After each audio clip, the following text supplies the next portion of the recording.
I want to talk to you. How do you walk in the spirit? ዛሬ አንድ ነገር ልነግራችሁ ፈልጋለሁ። በመንፈስ መመላለስ እንዴት ነው? እንዴትስ ይደረጋል? ታውቃላችሁ፣ በመንፈስ መመላለስን በተመለከተ ብዙ እንሰማለን። ግን እንዴት ነው የሚለውን ብዙ አንሰማም። እነሆ እኔ በምስክርነት አገልግሎት ውስጥ በወንጌል ውስጥ 50 ዓመታት አሳልፌያለሁ። አሁን ላካፍላችሁ የምፈልገው ነገር ለመማር ረጅም ጊዜ ወስዶብኛል። ምክንያቱም በመንፈስ መመላለስ በእውነቱ በጣም ቀላል ነው። አንዳንድ ጊዜ የምናወሳስበው ይመስለኛል። ነገሮችን ስናወሳስብ ደግሞ እናበላሻቸዋለን። ስለዚህ ወደ መጀመሪያ ቆሮንቶስ እንሂድ። አንደኛ ቆሮንቶስ ጂም ካለፈ አንደኛ ቆሮንቶስ ምዕራፍ 3 ከቁጥር 21 እስከ 23 እንድናነብ እርዳኝ። በጣም አስፈላጊ ነው ብዬ የማስበውን ነገር መግለጽ እፈልጋለሁ። ምክንያቱም በህይወታችን ውስጥ እንዴት እንደሚሰራ ላሳያችሁ እወዳለሁ። በመንፈስ እንዴት እንመላለሳለን? መጽሐፍ በመንፈስ ተመላለሱ የሥጋንም ምኞት አትፈጽሙ ይላልና። ግን እንዴት ነው የምናደርገው? እሺ ጂም እንጀምር። ሁሉ የእናንተ ነውና ማንም በሰው አይመካ። ጳውሎስ ቢሆን፣ አጵሎስ ቢሆን፣ ኬፋም ቢሆን፣ ዓለምም ቢሆን፣ ሕይወትም ቢሆን፣ ሞትም ቢሆን፣ ያለውም ቢሆን፣ የሚመጣውም ቢሆን ሁሉ የእናንተ ነው። ይህ ለእኔና ለእናንተ የሚገርም ጥቅስ ነው። እንደ አማኝ ካሮጌው ሕይወት ወጥተን በክርስቶስ ኢየሱስ በሆንን ቅጽበት ሕይወታችንን በእውነት ለእርሱ አሳልፈን በሰጠን ቅጽበት ወደ አዲስ ዓለም መግባት እንጀምራለን። እስኪ ደግመህ አንብበው። ጥቅሱ በድጋሚ ይነበብ። ሁሉ የእናንተ ነውና ማንም በሰው አይመካ። ጳውሎስ ቢሆን፣ አጵሎስ ቢሆን፣ ኬፋም ቢሆን፣ ዓለምም ቢሆን፣ ሕይወትም ቢሆን፣ ሞትም ቢሆን፣ ያለውም ቢሆን፣ የሚመጣውም ቢሆን ሁሉ የእናንተ ነውና። ይህ አሁን ሁሉ የእናንተ ነው ሲል ትኩረት መስጠት አለባችሁ። ትርጉሙም ወሰን የሌለው ዓለም ማለት ነው። ወሰን የሌለው፣ ይህ ማለት ከወሰንና ከገደብ ዓለም ወጥተን ወሰን ወደ ሌለበት ዓለም ገብተናል ማለት ነው። ወሰን የለሽነት ማለት በጣም አስፈላጊ እውነት አለው። ወሰን የነበረው አሮጌው ሕይወት ጠፍቷል ማለት ነው። ምክንያቱም በኢየሱስ በኩል ገደቡ የዘላለም ሕይወት ነው። እስኪ ትንሽ ቀስ እንበልና ስለዚህ ጉዳይ እንነጋገር። በክርስቶስ አዲስ ፍጥረት እንደመሆንህ መጠን የቀድሞ ታሪክ መዝገብ የለህም። ይህ ማለት ከመዳኔ በፊት እንዲህና እንዲህ አደርግ ነበር ማለት አትችልም። በእግዚአብሔር መዝገብ ውስጥ የለም። ለምሳሌ ከመዳኔ በፊት ተፋተህ ቢሆን እንኳን በእግዚአብሔር መዝገብ ውስጥ ይህ አልተፈጠረም። ምክንያቱም አሁን አንተ አዲስ ፍጥረት ነህ። አዲሱ ፍጥረት ደግሞ አሮጌ መዝገብ የለውም። እጽ ቢሆን መጠጥ ቢሆን ወይም ማንኛውም ነገር ወሰን የለም። አሁን ግን አሁንም በአሮጌው ሕይወት ውስጥ የሚመላለሱ ወይም አንዱን እግራቸውን እዚህ አንዱን እግራቸውን እዚያ የሚያደርጉ ሰዎች አሉ። ላለፈው ታሪካቸው ይገዛሉ። ያለፈውን ታሪካቸውን ይቆጣጠራቸዋል። ዲያብሎስ በአንተ ላይ ሊጠቀምባቸው የሚችላቸው ብቸኛ መሳሪያዎች በቀድሞ ታሪክ ውስጥ ያሉ ናቸው። እንደ ክርስቲያን ያለፈ ታሪክህን መርሳት አለብህ። የቀድሞ መዝገብ የለህም። ጥያቄው ግን መንፈስ ወደሚባለው ዓለም እንዴት ነው የምትገባው? ይህ በጣም ቁልፍና ቀላል ነው። በደንብ ስሙ። አንዳንድ ክርስቲያኖች ምናልባትም ከብዙዎቹ በላይ በጌታ አያምኑ። የሚያምኑት ስለ እሱ ነው ወይም ስለ ጌታ ያምናሉ፣ በጌታ ግን አያምኑ። ለምሳሌ እንዲህ ትላለህ፣ ምን ታምናለህ? ኢየሱስ ወደ ምድር እንደመጣ፣ በመስቀል ላይ እንደሞተ፣ ደሙን እንዳፈሰሰ፣ እንደገና እንደተነሳ፣ ወደ ሰማይ እንደወጣና እንደገና እንደሚመጣ አምናለሁ ልትል ትችላለህ። ይህንንማ ዲያብሎስም ያምናል። ክርስትና ስለዚያ ብቻ አይደለም። ለምሳሌ እንዲህ ብላችሁ ቤኒሂን መኖሩን ታምናላችሁ? ሁሉም እጁን ያወጣል። በእኔ መኖር ታምናላችሁ? ነገር ግን በእኔ ታምናላችሁ ብዬ ብጠይቅስ? አንዳንድ ደግ ሰዎች አዎ ይሉ ይሆናል። ግን በእኔ ለማመን ነፍስህን ልትሰጠኝ ይገባል። በአንድ ሰው ላይ ማመን አትችልም። ለሰው ነፍስህን አሳልፈን መስጠት አትችልም። ነፍሳችን የሚገባው ለእግዚአብሔር ብቻ ነው። ሊታመንባት የሚችለው እሱ ብቻ ነው። ስለዚህ በኢየሱስ ማመን ማለት ራስን አሳልፎ መስጠት ወይም ሰሬንድ ማድረግ ማለት ነው። ብዙ ሰዎች እንደዚህ እንደሆነ ያምናሉ። ዲያብሎስም ያምናል። በክርስቶስ ኢየሱስ ማመን ማለት ሙሉ በሙሉ እጅ መስጠት ነው። ሕይወትህ የአንተ አለመሆኑ ነው እውነተኛ ክርስትና ማለት ይሄ ነው። እንደዚያ እንደሆነ ብቻ ማመን ልክ እንደ ጠንቋዩ ሲሞን ነው። እርሱ አምኖ ተጠምቆ ነበር። ነገር ግን ጴጥሮስ ልብህ በእግዚአብሔር ፊት የቀና አይደለም ማለት ነው። ወይም በዮሐንስ ወንጌል ምዕራፍ 8 ላይ እንዳሉት አይሁዶች ኢየሱስ መሲህ መሆኑን አምነው ነበር። ነገር ግን በእርሱ አላመኑ። ከአብርሃም በፊት እኔ ነኝ ባለ ጊዜ ሊወግሩት ድንጋይ ያነሱ፣ አልተገዙለትም ነበር። መጽሐፍ ቅዱስ ውስጥ ብዙ ምሳሌዎች መስጠት ይችላል። አብርሃም ግን በእግዚአብሔር አመነ ይለናል። ዘፍጥረት ላይ የሚለው ይህንን ነው። በእግዚአብሔር አመነ፣ እግዚአብሔርም ጽድቅ አድርጎ ቆጠረለት ይለናል። ምክንያቱም በእርሱ ማመን ማለት ሕይወቴን ሰጥቻለሁ ማለት ነው። በእውነት ለጌታ እጅ በሰጠህ ቅጽበት አሁን አንዳንድ ሰዎች ወደ መሠዊያው መጥተው ይጸልያሉ። ጌታ ሆይ ወደ ልቤ ግባ፣ ነፍሴን አድን ይላሉ። ግን በእውነት እጅ እየሰጡ ነው ወይ? ወይስ ቃላትን ዝም ብለው እየደጋገሙ ነው? ከገሃነም ለማምለጥ ብቻ ኢየሱስን መቀበል ከፈለጉ አይሰራም። ኢየሱስ የእሳት ማምለጫ አይደለም። ራስን ለስልጣኑ በማስገዛት መቀበል አለብህ። እርሱን አዳኝና ጌታ አድርገው። ብዙ ክርስቲያኖች አዳኝነቱን ይፈልጋሉ፣ ጌትነቱን ግን አይፈልጉት። ጌታ ማለት ግን ሁሉንም ነገር እሰጥሃለሁ ጌታዬ ነህ ማለት ነው። ኢየሱስ አዳኜ ነው ብቻ ማለት አይበቃም። አዳኝ እና ጌታ።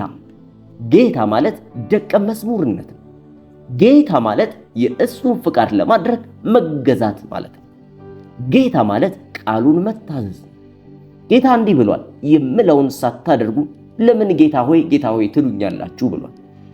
መታዘዝ ቁልፉ እሱ ነው።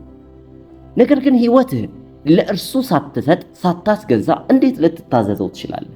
አይቻልም። ይሄ ሁሉንም ነገር አሳልፈ ስጥ፣ ያኔ ወደ መንግስቱ ትገባለህ።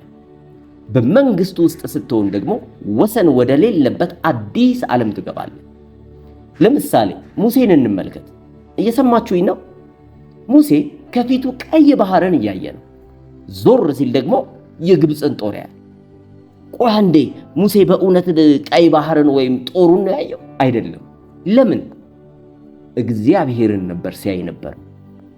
ብዙዎቹ እስራኤላውያን ግን ውቅያኖሱንና ግብፃውያንን እያዩ ተያዝን፣ መውጫ የለም፣ ልንሞት ነው፣ አናመልጥም አሉ።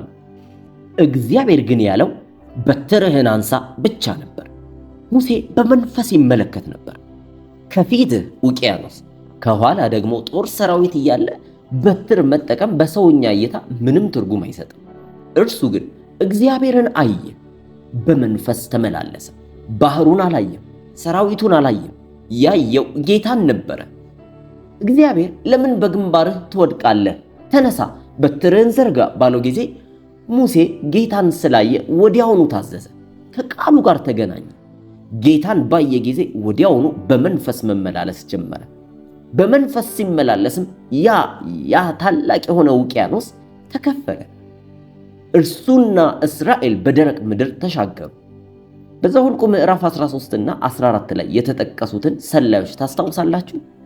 12ቱ ወደ ተስፋይቱ ምድር ገቡ። 10ሩ ግዙፍ ሰዎችን አዩ፣ 2ቱ ግን እግዚአብሔርን አዩ። 10ሩ በሥጋ ነበሩ፣ 2ቱ ግን በመንፈስ ነበሩ። 10ሩ ሰላዮች ወዮልን፣ ግዙፍ ሰዎችን አየን፣ አንችልም፣ ልንሞት ነው አሉ። በዘኍልቍ ምዕራፍ 14 ላይ ያንን ክፍል ካነበባችሁ እነዚህ 10 ሰላዮች አንዴም ቢሆን የእግዚአብሔርን ስም እንኳን አላነሱ። እስኪ ዘኍልቍ ምዕራፍ 14 ቁጥር 22ን በፍጥነት እንመልከት። በጣም የሚያሳዝን ነገር ይናገራል።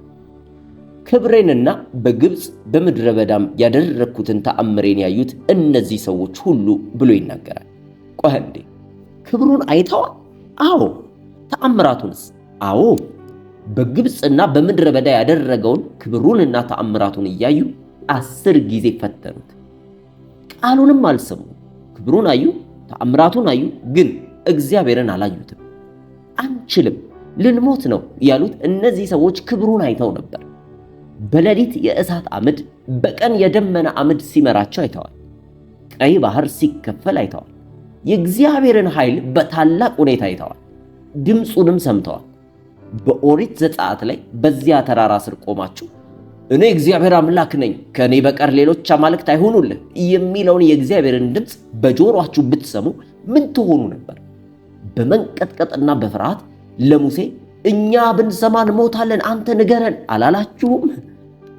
አሁን ግን ያንኑ ክብሩን አይተን ያንኑ ክብሩን ያዩትን ተአምራቱን የተመለከቱትንና ድምፁን የሰሙትን ሰዎች ሂዱና ምድሪቱን ሰልሉ አላቸው። ተመልሰው መጥተው ግን ወዮልን፣ ግዙፍ ሰዎችን አየን፣ ልንሞት ነው አሉ። ተአምራትን ማየት በመንፈስ ታያለህ ማለት አይደለም። የእግዚአብሔርን ድምፅ መስማት እንኳን በመንፈስ መሆንህን አያረጋግጥም። እነዚያ ሁለቱ ግን ካሌብና ኢያሱ በመንፈስ አዩ። ልዩነቱን አያችሁ? 10ሩ ሰላዮች ግዙፍ ሰዎችን አየን፣ በእነርሱ እይታ እኛ እንደ አንበጣ ነበርን ሲሉ፣ ይህንን በፍጹም እንዳትረሱ። አንተ ራስን የምታይበት መንገድ ዲያብሎስ አንተን የሚያይበት መንገድ ነው። ራስን እንዳንበጣ ካየህ ጠላትም እንዳንበጣ ያያል። እነርሱ በራሳችን እይታ እንደ አንበጣ ነበርን፣ በእነርሱ እይታ እንዲሁ ነበርን አሉ። ይህ በመንፈስ መኖርና መመላለስ አይደለም። ካሌብና ኢያሱ ግን አይደለም፣ ለምሳ እንበላቸዋለን፣ እነርሱ ለእኛ ምግቦች ናቸው፣ እንደ እንጀራ ናቸው አሏቸው። አምላካችን ከእነርሱ ይበልጣል። ዛሬ በዚህ ጨለማ ሰዓት በመንፈስ ካላየህና ካልተመላለስክ መጪውን ጊዜ አትተረፍ። ስለዚህ በአዲሱ ፍጥረት መኖር የምትጀምርበት ጊዜ አሁን ነው። ከአሮጌው ሕይወት ውጣና ወደ መንፈስ ዓለም ግባ። ከቶኪዮ ወደ ሃዋይ በግል አይሮፕላን እየበረርን ነበር። በፓሲፊክ ውቅያኖስ ላይ 300 ማይልስ ያህል እንደተጓዝን ጠፋን። ያኔ አይሮፕላኖች እንደ ዛሬው የሳተላይት መፈለጊያ አልነበራቸው። ከመሬት ጋር በተገናኘ ስርዓት ነበር የሚሰሩት። በአይሮፕላኑ ላይ የነበሩት 4ቱም የመፈለጊያ ስርዓቶች በሙሉ ተበላሹ። አብራሪዎቹ የት እንዳለን አላወቁም፣ ተረበሹ። በአይሮፕላኑ ውስጥ የነበሩ ሁሉ በጭንቀት ይጮሁና ያለቅሱ ነበር ከእኔ በስተቀር። እኔ ግን ሙሉ በሙሉ በተረጋጋ ሁኔታ ነበር። ይህ ደግሞ ብዙ ጊዜ የእኔ ባህሪ አይደለም። ጌታ በውስጤ ሁሉ መልካም ነው አለ። አብራሪዎቹ በአቅራቢያው ካለ ሌላ አይሮፕላን ጋር ሊነጋገሩ ሞከሩ። በመጨረሻ በሆኑሉሉ ካለው የመቆጣጠሪያ ማማ ጋር ተገናኙ። እዛ ማማ ውስጥ 2 ሰዎች ነበሩ። አንዱ ክርስቲያን ሲሆን ሌላኛው ግን አልነበር። ክርስቲያን ያልሆነው ሰው የሰጣቸውን መመሪያ ቢከተሉ ኖሮ እስካሁን በሕይወት አንኖርም ነበር። ነገር ግን ያ ክርስቲያን የሆነ ሰው እንዲህ አለ፣ እስቲ ጠንካራ የሬዲዮ ሞገድ ያለውን ያንን የክርስቲያን የሬዲዮ ጣቢያ ክፈቱት አለ። ኤኤም ቻናል ነበረ። ያ ጣቢያ የክርስቲያን ጣቢያ። አብራሪዎቹ የሬዲዮ ጣቢያውን ሞገድ ተከትለው መጡና ማዊ ላይ አረፍን። እንዳረፍን ነዳጃችን ሙሉ በሙሉ አልቆ ነበር። አብራሪው 1 ደቂቃ እንኳን ብንዘገይ ኖሮ ውቅያኖስ ውስጥ እንወድቅ ነበር አለኝ። እኔ ያን ያህል መረጋጋቴ ራሴን አስገረመኝ። ለአይሮፕላኑ ተሳፋሪዎች ሁሉም መልካም ነው እል ነበር። ወንድሜ ሄነሪ ደግሞ በጭንቀት እያለቀሰ መዝሙር ይዘምር ነበር። ለስምህ ምስጋና አቀርባለሁ የሚለውን መዝሙር እየዘመረ ነበር። ወደሱ ሄጄ ሄነሪ ምን እያደረክ ነው አልኩት። እሱም እየዘመርኩ ነው መሞት የምፈልገው አለኝ። ታዲያ ግን በዛ አይሮፕላን ላይ አንድ ሌላ ራልፍ ዊልከርሰን የተባለ በመንፈስ የሆነ ሌላ እግዚአብሔር ሰው ነበር። ሁሉም ሰው ሲያለቅስ፣ እርሱ ግን ተኝቶ ነበር። እኔና እርሱ ብቻ ነበርን የማናለቅሰው።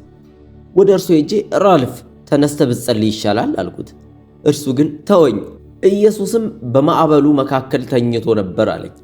እኔም ለእግዚአብሔር ይህ ሰው በእውነት በመንፈስ ነው አልኩት። ቤኒ ተወኝ፣ ኢየሱስ በማዕበሉ መካከል ተኝቶ ነበር አለኝ። ይህ ነው የመንፈስ ሕይወት። መልእክቱ እየገባችሁ ነው? በመንፈስ መኖር ማለት እንደ መዝሙር 23 ቁጥር 4 ማለት ነው። በሞት ጥላ መካከል እንኳን ብሄድ አንተ ከኔ ጋር ነህና ክፉውን አልፈራም ማለት ነው። ዳዊት የተመለከተው ሸለቆውን ሳይሆን ጌታን ነበረ። በዚያ አስፈሪ ሸለቆ ውስጥ ሲያልፍ አንተ ከኔ ጋር ነህ አለ። ጌታን አየ። በመንፈስ መመላለስ ማለት ይህ ነው። ሙሴ እግዚአብሔርን አየ። ኢያሱና ካሌብ እግዚአብሔርን አዩ። ዳዊትም እግዚአብሔርን አየ። ወደ ዕብራውያን ምዕራፍ 4 ቁጥር 2 እንሂድ። ነገሩ ሁሉ ስለ እምነት ነው። በእምነት መኖር ማለት በመንፈስ መኖር ማለት ነው። ልክ እንደ ሱናማይቷ ሴት ልጇ ሞቶ እያለ ደህና ነው፣ ሁሉ መልካም ነው አለች። አልተረበሸችም። ወደ ኤልሳ ስትሄድ ባሏ መንገድ ላይ ሁሉ ሰላም ነው ሲላት ሰላም ነው አለችው። ልጇ በሞተበት ቅጽበት ሰላም ነው ማለት ምን ማለት እንደሆነ አስቡት። እምነቷ ጠንካራ ነበር። ምንም እንደተፈጠረ ታውቃላችሁ? እግዚአብሔር ልጇን ከሞት አስነሳ። ዕብራውያን ምዕራፍ 4 ቁጥር 2 እንዲህ ይላል፣ ለእነዚያ ደግሞ እንደተሰበከ ለእኛ የምሥራች ተሰብኮልናልና፣ ዳሩ ግን የሰሙት ቃል ከሰሚዎቹ ጋር በእምነት ስላልተዋሃደ አልጠቀማቸው። እንደ ካሌብና ኢያሱ በሕይወታችን ውስጥ እምነት ሊኖር ይገባል። በመንፈስ ለመመላለስ ቁልፉ ሮሜ ምዕራፍ 13 ቁጥር 14 ነው። እምነት ያው የሚሆነው ይህንን ስናደርግ ነው። እንደዚህ ይላል ክፍሉ፣ ጌታን ኢየሱስ ክርስቶስን ልበሱት፣ ምኞቱንም እንዲፈጽም ለሥጋ አታስቡ፣ ምክንያት አታዘጋጁለት ይለናል። እንዴት ነው ሰው ጌታን መልበስ የሚችለው? በመንፈስ ያለው ሕይወት ትርጉም ይህ ነው። ጌታን እንለብሰዋለን፣ ሥጋ ግን እናስርበዋለን። ለሥጋ ፍላጎቶች ምንም አይነት አጋጣሚ ባለመፍጠር ሥጋን እናስርበዋለን። ሥጋን የሚያነሳሱ ቦታዎችን እንርቃለን። ሥጋ የሚመኛቸውን ነገሮች እንተዋቸዋለን። ይህ የእኛ ማንነት አይደለም፣ አያስፈልገንም፣ አንፈልገውም። ማንነታችንን በእምነት እናጠነክራለን። የምንመላለሰው በቀድሞ ማንነታችን ሳይሆን አሁን በሆነው አዲስ ማንነት ነው። ሥጋን የሚያነሳሱ ቦታዎችን ካራክ ችግር ውስጥ ትወድቃለህ። በመንፈስ ለመኖር በሕይወት ውስጥ ስር ነቀል ለውጥ ሊመጣ ይገባል። ያንን የመኖር ኃይል ሊሰጥህ የሚችለው ደግሞ መጽሐፍ ቅዱስ ብቻ ነው። እኔ እንደናንተ ሰው ነኝ። እናንተ የምትጋደሉትን ውጊያ እጋደላለሁ። ስለ ሥጋ የተማርኩት አንድ ነገር ቢኖር ብዙ የተደራረቡ ዘርፎች እንዳሉት ነው። ከእግዚአብሔር ጋር ጊዜ ስታሳልፍ በእርሱ መገኘት ውስጥ የሚሆነውን በቃሉ በኩል ይህ ነው ቁልፉ። መለኮታዊ መገኘት ውስጥ የምትገባው በመጽሐፍ ቅዱስ እንጂ ከመጽሐፍ ቅዱስ ውጭ አይደለም። የአምልኮ መዝሙር ብቻ ሰምተህ እዚያ ደርሻለሁ ብለህ ማሰብ አይበቃም። ያለ ጊዜው ብቻ ነው። ቃሉ ግን ዘላቂ ነው። የእግዚአብሔር ቃል መዝሙርህ ይሁን። ቃሉን ቀስ ብለህ አንብበው። ቃሉ ጸሎትን እንዲቀሰቅስብህ ፍቀድለት። ቃሉ በውስጥህ አምልኮን እንዲፈጥር አድርግ። ከዚያም ቀስ በቀስ በቃሉ በኩል በመንፈስ ትሆናለህ። የእግዚአብሔር ቃል ማለቂያ የሌለው ኃይልና ምንነት አለ። ቃሉን ስታነብና የቃሉ አካል ስትሆን፣ እኔ በየቀኑ የምጸልየው አንድ ጸሎት አለ። እናንተም በየቀኑ እንድትጸልዩ ትፈልጋለሁ። ጌታ ሆይ በቃልህ ውስጥ አጽናናኝ የሚል ጸሎት ነው። ቃልህንም በውስጤ አጽናው የሚል። በክርስትናና በአገልግሎት ለረጅም ጊዜ የመጽናት ሚስጥሩ ምንድን ነው ካላችሁ፣ አንድ ሰው እንዲህ ብሎ ጠይቆኝ ስለሚያውቅ በዚህ ሁሉ ዓመት ምን ተማርክ አለ። እኔም 3 ነገሮች አልኩት። አንደኛው በውስጥ የእግዚአብሔር ቃል ክምችት ገንባ ወይም ሪዘርቨር ይኖርህ፣ መከራ በሚመጣበት ጊዜ የሚረዳህ እርሱ ስለሆነ። ሁለተኛው ደግሞ ቃሉ ከጌታ ጋር እንዲያጣብቅህ ፍቀድለት። ከጌታ ጋር መጣበቅ የምትችለው በቃሉ ብቻ ስለሆነ ነው። ሶስተኛው ከጥሪህ ፈቀቅ አትበል። እግዚአብሔር እንድታደርግ የጠራህን ማንኛውንም ነገር አትተው። ለምን ሲባል ምክንያቱም በጥሪ ውስጥ ከጠላት የሚጠብቅህ መለኮታዊ ጥበቃ አለ። ጥሪህን ፈልግ፣ በጥሪህም ውስጥ ጽና። እነዚህ ሁሉ የሚመጡት በውስጥ ካለው መጽሐፍ ቅዱስ ነው። መጽሐፍ ቅዱስ በውስጥ ሲኖር የሚመጣው ለውጥ እጅግ በጣም አስደናቂ ነው። ያለ ቃሉ ደግሞ ይህ ሊሆን አይችልም። አይምሯችሁን ማደስና አዲሱን ሰው መልበስ አስፈላጊ ነገር ነው። ወደ ኤፌሶን ምዕራፍ 4 ቁጥር 22 እንሄድ። እንደ ቀድሞ አኗኗራችሁ በስህተት ምኞት የሚጠፋውን አሮጌውን ሰው አስወግዱ፣ በአይምሯችሁ መታደስ ተለወጡ ወይም ታደሱ ይለናል። ለእውነትም በሚሆኑ ጽድቅና ቅድስና እንደ እግዚአብሔር ምሳሌ የተፈጠረውን አዲሱን ሰው ልበሱት ይለናል። ይህ ማለት ስር ነቀል ለውጥ ማድረግ አለብህ ማለት ነው። አሮጌው ሕይወት ራቅ፣ ዛሬ ውሳኔ ወስን። ከእንግዲህ ያንን አላደርገውም፣ አያስፈልገኝም፣ አልመኘውም በል። አይምሮህን አድስ። በቤተ መቅደስ ውስጥ የነበረው መቅረዝ ብርሃኑ እንዲበራ በየቀኑ መጽዳት ነበረበት። አለበለዚያ እድፍ ከገባበት ብርሃኑ ይጠፋል። በአንተ ውስጥ ብርሃን አለ፣ ነገር ግን አእምሮህና ሐሳብ በቆሻሻ የተሞላ ከሆነ ያ ብርሃን ሊታይ አይችልም። ከኃጢአት አይሆንም ማለት የእግዚአብሔር ፍቃድ ነው።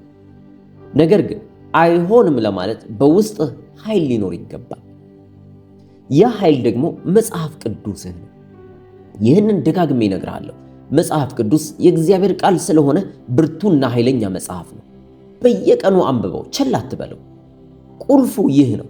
መጽሐፍ ቅዱስን ስታነብ እንደ ታሪክ፣ እንደ ግጥም ወይም እንደ ትንቢት ብቻ አትመልከተው። ኢየሱስን ፈልግበት። እርሱ የቃሉ ሕይወት ነው። በየታሪኩ ውስጥ ጌታን ፈልገው። ስለ አዳምና ስለ ሔዋን፣ ስለ ኖህ መርከብ፣ ስለ አብርሃም፣ ይስሐቅና ያዕቆብ ስንት ጊዜ ሰምተሃል? በእነዚህ ታሪኮች ውስጥ እርሱን ኢየሱስን ፈልገው። ኢየሱስን ስታገኝ ሕይወትህን ታገኛለህ። ታሪኩን ብቻ ካወክ ግን ሕይወት አታገኝም። ለምሳሌ የዮሴፍን ታሪክ ብንወስድ ሰዎች ስለ እሱ ፊልም ይሰራሉ፣ ያነባሉ። ነገር ግን ታሪኩ ዮሴፍ ሳይሆን ስለ ኢየሱስ ነው። በአባቱ የተወደደ ኢየሱስ ነው። በወንድሞቹ የተጠላው ኢየሱስ ነው። ጉድጓድ ውስጥ የወረደው ኢየሱስ ነው። ወህኒ ቤት የወረደው ኢየሱስ ነው። ከወህኒ ወጥቶ በፈርዖን ቀኝ የተቀመጠው ኢየሱስ ነው። ፈርዖን አሕዛቢ ሚስት የሰጠው ቤተ ክርስቲያን የተባለችው የኢየሱስ ነው። ፈርዖን የሰጠው ስም መድኃኒት፣ ሴቪየር ማለት ነው። ይህ ኢየሱስ ነው። በዮሴፍ ውስጥ ኢየሱስን ታያለህ። እንጨት ተሸክሞ በወጣው በይስሐቅ ውስጥ መስቀሉን ኢየሱስን ታያለህ። በእስራኤል በዓላት ውስጥ ፋሲካ፣ በዓለ ሃምሳ፣ በእነዚህ በዓላቶች ውስጥ ሁሉንም ኢየሱስን ታያለህ። የእስራኤል ልጆች ስም ትርጉም እንኳን ስለ ኢየሱስ ነው። ሮቤል ልጄን እዩ ማለት ነው። ስምዖን ስሙት ማለት ነው። ሌዊ ተጣበቁበት ማለት ነው። ይሁዳ አመስግኑት ማለት ነው። እስከ መጨረሻው ድረስ ያሉ ስሞች፣ ቢንያም በቀኝ እጄ የተቀመጠ ማለት ነው። በመጽሐፍ ቅዱስ ውስጥ ኢየሱስን ስታይ ሕይወትህ ሕያው ይሆናል። መላ ማንነትህ በቃሉ ይበራል። ያለ መጽሐፍ ቅዱስ አይምሮህን ማደስ አትችልም። መጽሐፍ ቅዱስ ቃሌ አለቱን የሚያደቅቅ መዶሻ አይደለምን ይላል። ሥጋ ልክ እንደ አለት የጠጠሩ የቆሻሻ ንብርብሮች አሉት። ያንን ሲሰበር የሚችለው መጽሐፍ ቅዱስ ብቻ ነው የሚሰብረው። ይህ ደግሞ በአንድ ጊዜ አይሆንም፣ ጊዜ ይወስዳል። በመዶሻው ደጋግመህ መምታት አለብህ። ቃሉ ደግሞ እንደ እሳት ነው፣ ቆሻሻውን ያቃጥላል። በየቀኑ መጽሐፍ ቅዱስን ለማንበብ ዛሬ ለእግዚአብሔር ቃል ግባ። ሙሉን መጽሐፍ ቅዱስን ያነበባችሁ ካላችሁ ለማንበብ ቁርጠኛ ሆኑ። ሕይወታችሁን ሙሉ በሙሉ ይለውጠዋል። ያንን ስር ነቀል እርምጃ ስትወስድ አሮጌው ሰው ስታወልቀውና አይምሮህን ስታድስ አዲሱን ሰው መልበስ ቀላል ይሆንልሃል። ያኔ ኤፌሶን ምዕራፍ 5 ቁጥር 1 እንደሚለው እንደ ተወደዱ ልጆች እግዚአብሔርን የምትመስሉ ሁኑ የሚለውን ትፈጽማለህ። ያለ ቃሉ እግዚአብሔርን መምሰል አትችሉም። ይህ ከባድ ነው። መሳሪያው በእጃችሁ አለ፣ እሱም የእግዚአብሔር ቃል ነው። ያኔ ከውስጣችሁ ካለው ከእርሱ ሕይወት ትቀዳላችሁ። እኛ የእርሱን ሕይወት እንቀበላለን። ጌታ ኢየሱስ ክርስቶስን እንለብሳለን። አሮጌውን ሕይወት አስወግዳለሁ፣ አእምሮዬን አጸዳለሁ፣ ቆሻሻውን አወጣለሁ፣ አዲሱን ሰውና አዲሱን ሕይወት እለብሳለሁ ብለን እንወስናለን። አሁን ክርስቶስን ለብሻለሁ፣ እግዚአብሔርን መከተልና ድምፁን መስማት እችላለሁ። ይህን ሳደርግ በውስጤ ካለው ከዛ ምንጭ እቀዳለሁ። ምክንያቱም አሁን በውስጣችን ሕይወት አለን። በቃል ኪዳንም ከእርሱ ጋር ተባብረናል። አሁን የእርሱን መንገድ መከተል በጣም ተፈጥሯዊ ይሆንልናል። በመንፈስ መመላለስ ቀላል ይሆንልናል። ሥጋ የእግዚአብሔርን ሕይወት ሊመስል አይችልም፣ ፍጹም አይችልም። የእግዚአብሔርን ሕይወት መምሰል የሚችለው በመንፈስ ያለው ማንነት ብቻ ነው። ታዲያ ምን እናደርጋለን? ሥጋን ማዳከም፣ ማስራብ አለብን። ሥጋን ስታዳክመውና ስታስርበው የእግዚአብሔር ሕይወት በውስጥህ ይፈሳል። ስለዚህ ለኃጢአት አይሆንም ማለት አለብህ። በቃ አከተመ። ኢዮብ ከዓይኖቼ ጋር ቃል ኪዳን ገባሁ እንዳለ አንተም አይሆንም አበቃ ትላለህ። ይህን ማድረግ ትችላለህ። በአማኝና በማያምን መካከል ያለው ልዩነት አንተ አይሆንም የማለት ኃይል አለህ፣ እነርሱ ግን የላቸውም። በመንግሥቴ ውስጥ መሆንህን የምታውቀው ኃጢአትህን ስትጠላ ነው። ኃጢአትን የምትወድ ከሆነ በመንግስቱ ውስጥ አይደለህም። ይህንን በግልጽ መናገር አለብኝ። ኃጢአትን የሚወድ ሰው አልዳነም። ኃጢአቱን የሚጠላ ግን ዳግመኛ ተወልዶ። ምክንያቱም ያ አዲሱ ሰው ኃጢአትን ይጠላል። ሁላችንም እንበድላለን፣ እኔም አንተም እንሳሳታለን። ነገር ግን ስንበድል ያንን ድርጊት እንጠላዋለን፣ ወዲያውኑ እንጸጸታለን። ደግመን ልናደርገው፣ ልንናገረው ወይም ልናስበው አንፈልግም። ኃጢአትን የምትጠላ ከሆነ በክርስቶስ ውስጥ ነህ። ቀላል መከራዎችና የእግዚአብሔር ኃይል ደግሞ ሌላ ልናውቀው የሚገባ ነገር። በሁለተኛ ቆሮንቶስ ምዕራፍ 12 ቁጥር 10 ላይ እንዲህ የሚል ቃል አለ። ስለዚህ ስለ ክርስቶስ በድካም በመንቀጥቀጥ በችግር በስደት በጭንቀት ደስ ይለኛል፣ ስደክም ያን ጊዜ ጠንካራ ነኝና ይላል። እግዚአብሔር በሕይወታችን ውስጥ መከራዎች እንዲመጣ የሚፈቅደው የኢየሱስን ሕይወት በሙላት ከውስጣችን አውጥቶ ለመግለጥ ነው። ካልተፈተንን ከእርሱ ኃይል የመቅዳት አስፈላጊነት አይሰማንም። ስለዚህ መከራን እንደ ጠላት አትየው። ከውስጥ ከእግዚአብሔር ለመቅዳት እንደተሰጠ ዕድል ቁጠር። መከራዎች መንፈስ ቅዱስ የኢየሱስን ሕይወት በእኛ ውስጥ እንዲያፈራ ዕድል ይሰጡታል። መከራ ሲመጣ በራሴ አሸንፋለሁ አትበል። እንዲያው ለማሸነፍ አትታገል። ይልቁንም ጌታ እንዲወጣው በእርሱ ተደገፍ። አንተ ልታሸንፈው አትችልም፣ እርሱ ብቻ ነው የሚችለው። ሌላው ሰማያዊውን መፈለግ ያለብን እውነት ነው። ቆላስያስ ምዕራፍ 3 ቁጥር 1 እስከ 3 ላይ እንሄድ። እንግዲህ ከክርስቶስ ጋር ከተነሳችሁ ክርስቶስ በእግዚአብሔር ቀኝ ተቀምጦ ባለበት በላይ ያለውን እሹ ይለናል። ያንን ስር ነቀል ውሳኔ ስትወስን ይህን ማድረግ ቀላል ይሆንልሃል። አሮጌው ሕይወት እንዲገዛኝ አልፈቅድም፣ እኔ አዲስ ፍጥረት ነኝ፣ የታሪክ መዝገቤ ተሰርዟል ብለህ ስታምን ያኔ ውቅያኖስን ወይም ግብፃውያንን አታይም፣ እግዚአብሔርን ማየት ትጀምራለህ። የሞት ጥላ ያለበትን ሸለቆ አታይም፣ ጌታን ታየዋለህ። ግዙፍ ሰዎችን አታይም፣ እግዚአብሔርን ታየዋለህ። በእምነት እንጂ በማየት አንመላለስምና ያንን የከበረ የእግዚአብሔር ቃል ነፍስህን እንዲሞላው ስትፈቅድለት መዶሻው ቆሻሻውን ይሰብራል፣ እሳቱ ያጠራሃል። ያኔ ጌታን መልበስና ለሥጋ አጋጣሚ አለመስጠት ቀላል ይሆንልሃል። አሁን በኢየሱስ ሕያው ነህ፣ ከእርሱ ጋር ተነስተሃል። ስለዚህ በላይ ያለውን መፈለግ ትችላለህ። ልብህ ከምድር ጋር ሳይሆን ከሰማይ ጋር ይገናኛል። የኢየሱስ ወታደር ትሆናለህ። የዚህ ዓለም ነገር ውስጥ አትጠላለፍ። ሕዝቅኤል ምዕራፍ 36 ከ26ኛው ቁጥር ጀምሮ እንዲህ ይላል፣ አዲስን ልብ እሰጣችኋለሁ፣ አዲስ መንፈስ በውስጣችሁ አኖራለሁ፣ መንፈሴንም በውስጣችሁ አኖራለሁ፣ በትእዛዜ እንድትሄዱ አደርጋችኋለሁ ይላል። I will cause you to walk ይላል። ይህ ማለት እግዚአብሔር የራሱን ሕይወት በእኔ ውስጥ ይኖራል ማለት ነው። ሰማችሁኝ ያልኩትን? እግዚአብሔር የራሱን ሕይወት በእኔ ውስጥ ይኖራል። እኔ ለጌታ ሙሉ በሙሉ እጄን እሰጣለሁ፣ እርሱ ደግሞ የክርስትናን ሕይወት በእኔ ውስጥ ይኖራል። እኔ በቀላሉ ለጌታ እሸነፋለሁ። የክርስትና ሕይወት በመሞከር ላይ የተመሰረተ አይደለም፣ እጅ በመስጠት ላይ እንጂ። የበለጠ እጥራለሁ አትበል።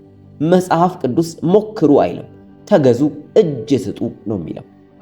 ብልቶቻችሁን የጽድቅ መሳሪያ አድርጋችሁ አቅርቡ ይላል። ልክ እንደ ሕፃን ልጅ እጅ መስጠት ማለት ነው። ልክ አንዲት ሕፃን ለተሸከማት አባቷ እጅ እንደምትሰጥና እንደሚሸከማት እንደምታምን ሁሉ እግዚአብሔርም አንተ ልትኖረው አትችልም፣ ፍቀድልኝና እኔ በአንተ ውስጥና በአንተ በኩል ልኖረው ይልሃል። ነገሩ በጣም ቀላል ከመሆኑ የተነሳ አይምሮን ያደናግራል። እኔ የክርስትናን ሕይወት መኖር የለብኝ፣ ኢየሱስ በእኔ በኩል ይኖረዋል። የሚጠበቅብኝ ሕይወቴን ሙሉ በሙሉ ለእርሱ መስጠት ብቻ ነው። እርሱም የሕይወቴን በእኔ ውስጥ መኖር ሲጀምር መጽሐፍ እንደሚል አሁን በሥጋ የምኖረው ኑሮ በእግዚአብሔር ልጅ እምነት የምኖረው ነው እንላለን። ከክርስቶስ ጋር ተሰቅያለሁ፣ አሁን እኔ አልኖርም፣ ክርስቶስ በእኔ ይኖራል እንጂ እንላለን። ኮሪ ቴን ቡም የምትባል ሴት ሰምታችሁ ታውቃላችሁ?